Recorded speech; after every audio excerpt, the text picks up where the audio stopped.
నువ్వంటూ పుట్టినట్టు నా కొరకు ఆ చూకి అందలేదు ఇంతవరకు వచ్చింది గాని ఈడు ఒంటి వరకు వేధించలేదు నన్ను జంట కొరకు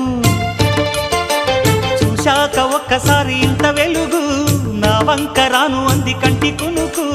ఈ అల్లరి గారడి నీ లీల అనుకోనా